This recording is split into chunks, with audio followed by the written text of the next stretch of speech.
प्राथमिक शिक्षक पात्रता परीक्षा में अपीयर होने वाले अर्थात एमपीटेट के एग्जाम में बैठने वाले सारे कैंडिडेट्स को मेरा सादर अभिवादन प्रणाम।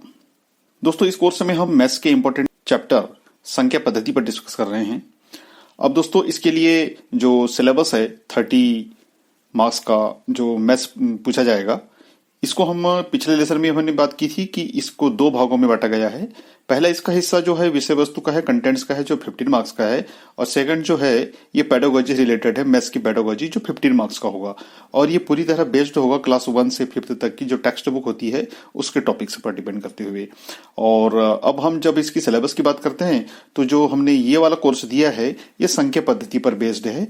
और इसमें जो सिलेबस में जो एक लाइन है, 1000 से बड़ी संख्याओं को पढ़ना और लिखना, अर्थात संख्या पद्धति यानी कि नंबर सिस्टम को हमें समझना होगा। और ये तो तय है कि 1000 से बड़ी ही नहीं बल्कि छोटी संख्याओं से हमें शुरुआत करनी होनी पड़ेगी और लगातार बड़ी संख्याओं को कैसे पढ़ा जाता है और कैसे लिखा जाता है। अब दोस्तों, इस तरह की संख्याओं को सीखना ही क्यों आवश्यक है? क्या ये बहुत कठिन काम है? बिल्कुल नहीं, बहुत आसान काम है, लेकिन उसको किस तरीके से हम सिस्टमेटिक तरीके से सीखें ये ज्यादा जरूरी है। तो अब हम बात करते हैं उन उद्देश्यों की, उन ऑब्जेक्टिव्स की जो हमें इस मैथ्स के इस पर्टिकुलर इस चैप्टर को समझने के लिए जरूरी है कि वो कौन सी स्किल्स हैं, कौन सी कॉम्पिटेंसीज हैं, कौन सी दक्षताएं हैं जिनको हमें डेवलप करना है इस चैप्टर के थ्रू। दोस्तों, इसके अलावा दूसरे विषयों में भी, इवन लैंग्वेज में जो कॉम्पिटेंसीज डेवलप करने की जो बात आती है, दक्षताएं जो बच्चों में होनी चाहिए, वो LSRW की होती है, अर्थात जिसको हिंदी में हम कह सकते हैं सुनना, बोलना, पढ़ना और लिखना। अब यहाँ पर सिर्फ 2 कॉम्पिटेंसीज की बात है, पढ़ना और लिखना, अर्थात जो नंबर्स दिए रहेंगे उनको हम कैसे पढ़ें और कैसे लिखें, सुनने के बाद हम कैसे लिखें।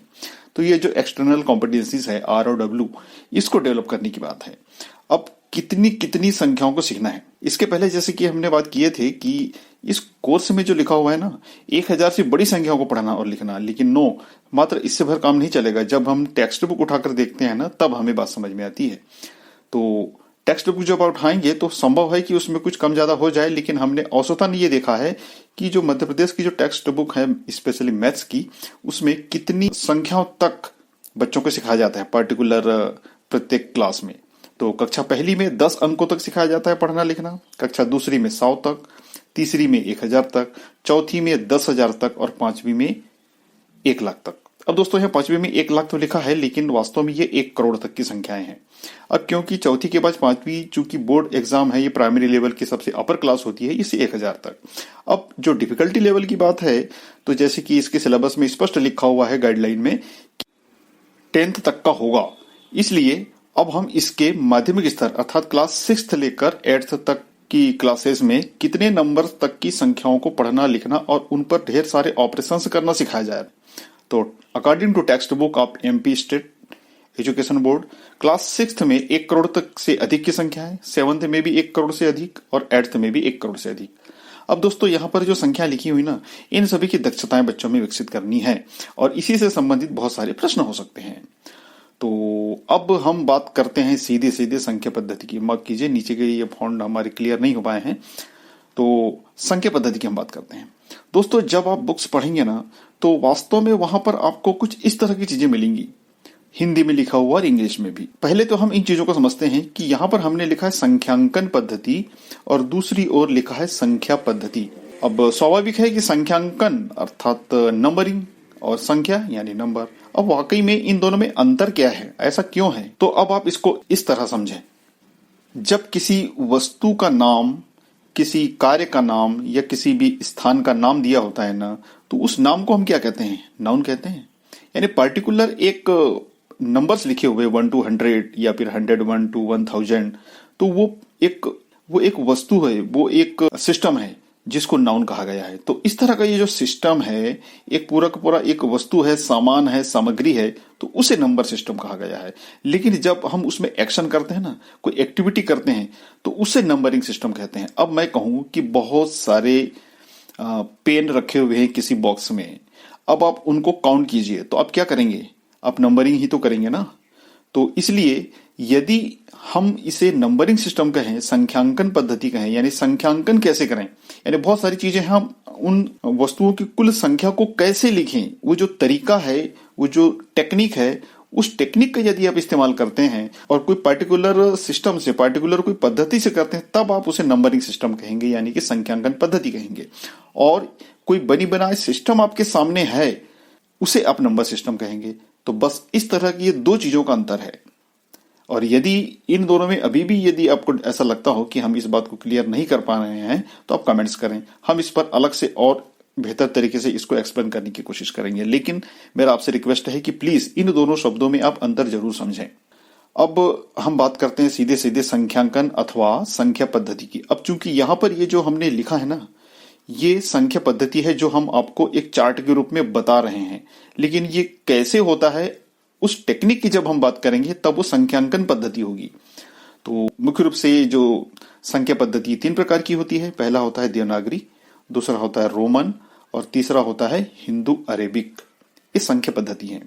अब इन तीनों संख्या पद्धति में देवनागरी में कुछ प्रतीक चिन्ह हैं, यानी सिंबल्स हैं। ये सिंबल्स कैसे हैं, देखिए ध्यान से हमें देखना होगा। ये देवनागरी लिपि में किस तरह के सिंबल्स होते हैं, 0, 1, 2, 3, 4, 5, 6, 7, 8, 9, ये देवनागरी लिपि में है। अब यहां पर हिंदू अरेबिक में जो लिखा है, इसको भी हम ध्यान से देखें, 0, 1, 2, 3, 4, 5, 6, 7, 8, 9। बहुत सारे लोग इन बातों को ऐसे समझते हैं। देवनागरी लिपि के जो प्रतीक चिन्ह हैं, इन प्रतीक चिन्हों को तो हिंदी में पढ़ते हैं, 0, 1, 2, 3, 4, 5, 6, 7, 8, 9। ध्यान रहे उच्चारण भी सही होना चाहिए, क्योंकि हम जैसा उच्चारण करेंगे ना, तो बस हमारे स्टूडेंट्स जो होंगे वो भी तो ऐसा ही उच्चारण करेंगे, इसलिए उच्चारण बिल्कुल स्पष्ट होने चाहिए। लेकिन मैं यहां बात कर रहा हूं इस हिंदू अरेबिक के सिंबल्स की। ये क्या है, भूलवश इन्हें भी हम 0, 1, 2, 3, 4, 5, 6, 7, 8 बोलते हैं, क्योंकि हमारा ध्यान सीधा सीधा इस बात की तरफ जाता है कि हम बाइलिंगुअल दुनिया में रहते हैं, हिंदी के साथ में हम इंग्लिश भी पढ़ते हैं, और हम ऐसा सोचते हैं कि ये जो प्रतीक चिन्ह है, ये जो सिंबल्स यहाँ पर है, ये इंग्लिश लैंग्वेज के है। बिल्कुल नहीं, ये सिर्फ लिखने का एक तरीका है। ये सिंबल्स हैं, लिखने का ये जो तरीका हम यहाँ पर शुरू में लिखा है, ये देवनागरी स्क्रिप्ट है, और ये जो तरीका है ये हिंदू अरेबिक स्क्रिप्ट है। लेकिन जब यदि हम इनको हिंदी मीडियम में पढ़ रहे हैं तो दोनों को 1, 2, 3, 4, 5, 6, 7, 8, 9 ही बोलेंगे। भले ही देवनागरी लिपि को यदि आप इंग्लिश मीडियम में पढ़ रहे हैं तब आप इसे 1, 2, 3, 4 बोल सकते हैं, नो प्रॉब्लम। तो इस बात का हमें ध्यान रखना है। अब इसके बाद जो दूसरी पद्धति है रोमन पद्धति, इसमें मात्र 7 सिंबल्स होते हैं। देवनागरी और हिंदू अरबिक में कुल 9 सिंबल्स होते हैं, जबकि रोमन में 7 होते हैं, और ये इंग्लिश के कैपिटल लेटर के रूप में होता है I, V, X, L, C, D और M। अब इससे आपको शायद कुछ बातें याद आती होंगी। घड़ी के डायल में कुछ इसी तरह लिखा रहता है, जो टाइम पीस होता है उसमें कई बार ये इस्तेमाल किया जाता है, और ये हिंदू अरेबिक भी इस्तेमाल किया जाता है। शायद कुछ वॉच में देवनागरी लिपि के अंक भी आपने देखे होंगे। इवन जो कैलेंडर्स आते हैं उसमें हिंदू अरेबिक अंक भी होते हैं और देवनागरी लिपि के भी अंक होते हैं। तो इस तरह लगभग तीनों लिपियों का इस्तेमाल आजकल हम लोग कर रहे हैं। अब तीनों लिपियों के हमने यहाँ पर सिर्फ सिंबल्स की बात की थी, तो अब पुनः इससे हमारे कई प्रश्न तैयार हो जाएंगे इस चार्ट से। कैसे, देवनागरी लिपि के प्रतीक चिन्ह कितने होते हैं, 10। हिंदू अरेबिक के प्रतीक चिन्ह कितने होते हैं, 10।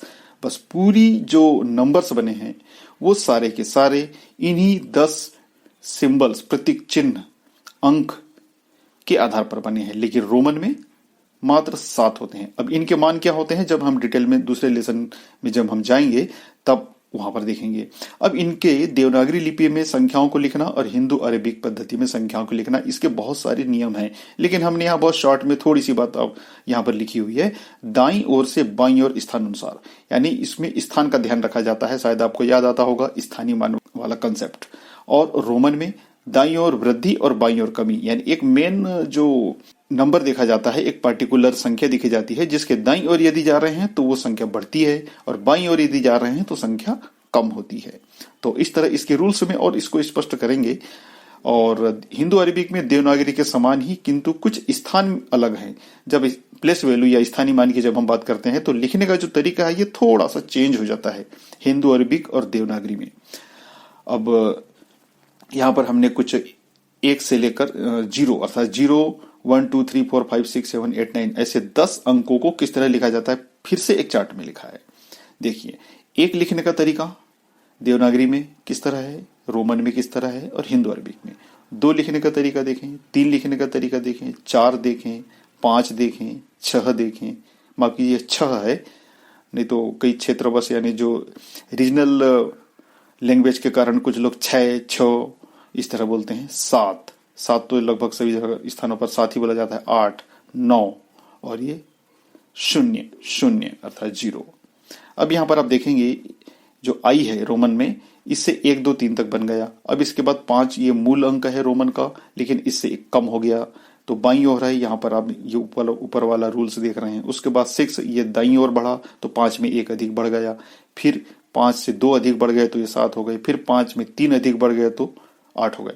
अब ये x एक बड़ा डिजिट आया है, x अर्थात 10 होता है, तो इसमें बाईं ओर है अर्थात 1 कम हो गया। तो इस तरह लिखने का तरीका थोड़ा सा डिफरेंट है। अब इसमें कॉमन आप देखें, इससे कई प्रश्न ऐसे बन सकते हैं। अब देखें, अब 2 जो 2 लिखा हुआ है देवनागरी में और हिंदू अरबिक में लगभग समान है, लेकिन इसके बावजूद भी अब अंतर देखें किस तरह का है। 3 भी लगभग समान है, लेकिन थोड़ा सा एक स्थान पर कहीं अंतर है। 5 लिखने का जो तरीका है ये बिल्कुल डिफरेंट है। 6 और 7 इसमें कई बार कंफ्यूजन हो जाता है दोस्तों, क्योंकि हमारे देश में कई स्थानों पर देवनागरी लिपि अभी इस्तेमाल की जाती है। तो 6 जो लिखा हुआ है देवनागरी में, वास्तव में ये जो हिंदू अरबिक में जो 6 लिखा जाता है ये देवनागरी के 7 के समान है अर्थात, तो इसमें कंफ्यूजन कई बार होता है।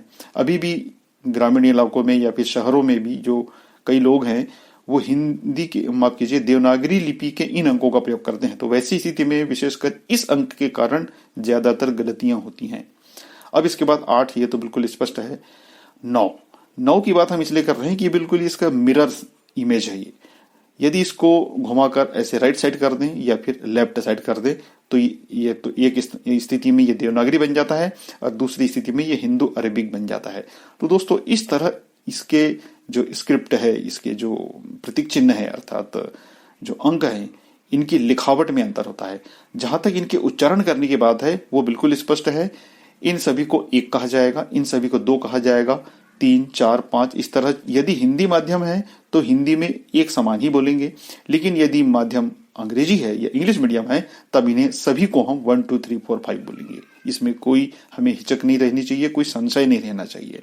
दोस्तों अब एक बहुत महत्वपूर्ण बात, हम नंबर सिस्टम पढ़ रहे हैं तो कभी कभी इस तरह की बातें सामने आती हैं।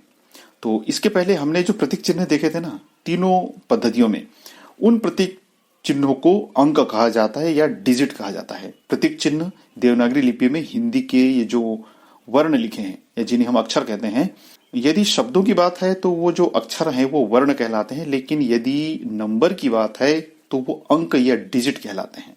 और दूसरी ओर नंबर लिखा है यानी संख्या। अब संख्या क्या होती है? प्रतीक चिन्हों का उपयोग करते हुए निर्धारित नियम से संख्या का प्रदर्शन।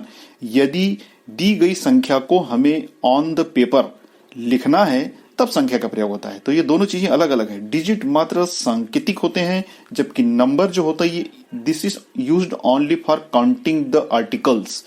इसे सिर्फ काउंटिंग करने के लिए इस्तेमाल किया जाता है, जिन्हें नंबर कहते हैं। और तो अब इस तरह ये डिजिट क्या होगा, ये एक नाउन होगा, और नंबर क्या होगा, एक वर्ब होगा। यानी यदि हम एक्टिविटी बेस कुछ कर रहे हैं दैट इज कॉल्ड नंबर। अब नंबरिंग की बात आ जाए तो नंबरिंग क्या होगा, नंबरिंग भी एक्शन ही होगा, लेकिन इन दोनों चीजों में हमें अंतर समझना है। तो दोस्तों हम फिर से रिक्वेस्ट कर रहे हैं कि प्लीज आप किसी भी लेसन को स्किप ना करें। प्रत्येक लेसन बहुत काम का है और हमने इसको कई वर्षों की मेहनत के बाद में, कई शिक्षकों से बात करने के बाद में इस तरह को डिजाइन किया है। तो प्लीज लास्ट के प्रैक्टिस सेट आप जरूर देखें। Thanks for watching this video. Stay tuned with us. जय हिंद।